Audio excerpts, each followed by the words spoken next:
இருக்கிற மாதிரி பச்சை மிளகாய் எடுத்துக்கோங்க, லவங்கம், ஏலக்காய், பட்டை, பிரிஞ்சி லீஃபு, இதுதான் இதுக்கு தேவையான பொருட்கள். நாங்கள் 3 மெம்பர்ஸ்ன்றதுனால் அதுக்குண்டான அளவு தான் சொல்லியிருக்கேன். மற்றது நீங்கள் வந்து அதை கேல்குலேட் பண்ணிக்கோங்க, ஆளுக்கு தக்கன மாதிரி அதை மாற்றிக்கோங்க, கூடவோ குறைச்சோ போட்டுக்கோங்க.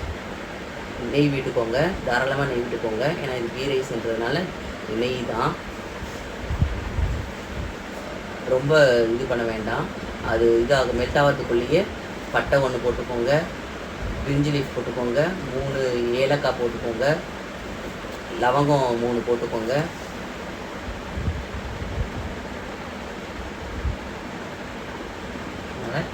வெங்காயம்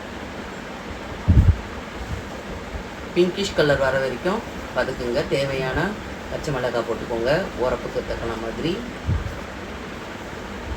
இது மிளகா அப்படியெல்லாம் போட போகிறது இல்லை, அதனால் பச்சை மிளகாய் தான். உங்கள் காரத்துக்கு இது எவ்வளவோ அதுக்கு ஏற்ற மாதிரி போட்டுக்கோங்க. இஞ்சி பூண்டு போட்டு நல்லா பச்சை வாடை போகிற வரைக்கும் வதக்குங்க.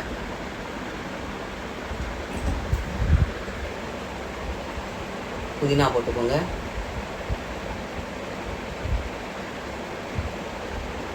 தக்காளி போட்டுக்கோங்க, எல்லாம் நல்லா சார்ட் அவுட் பண்ணுங்கள். வதக்கினதுக்கப்புறம்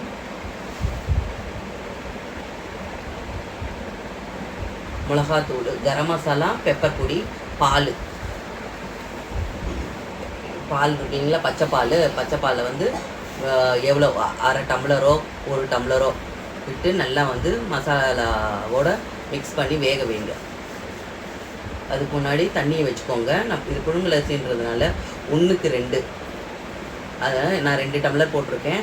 4 விடுவேன். ஏன்னா ஒரு தண்ணி வந்து பழைய அரிசின்றதுனால நின்று வேகும்.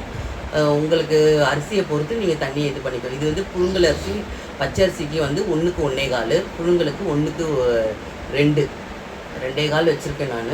4.25 தண்ணி, 4.5 தண்ணி. அது பாருங்கள், நல்லா வந்து இது வதக்கிடுங்க. அரிசியும் அதில் போட்டு பாலோடு வேக வச்சுருங்க ரைஸை. அதுக்கப்புறம் கொதிக்க வச்ச சுடு தண்ணியை போட்டுருங்க. 1:2, அதே மாதிரி 2க்கு 4.25 டம்ளர் தண்ணி விட்டுருக்கோம். உப்பெல்லாம் பார்த்துக்கோங்க, காரம்லாம் எப்படி இருக்குன்றத பார்த்துக்கோங்க. பார்த்துட்டு நல்லா கொதிக்க வச்சுருங்க.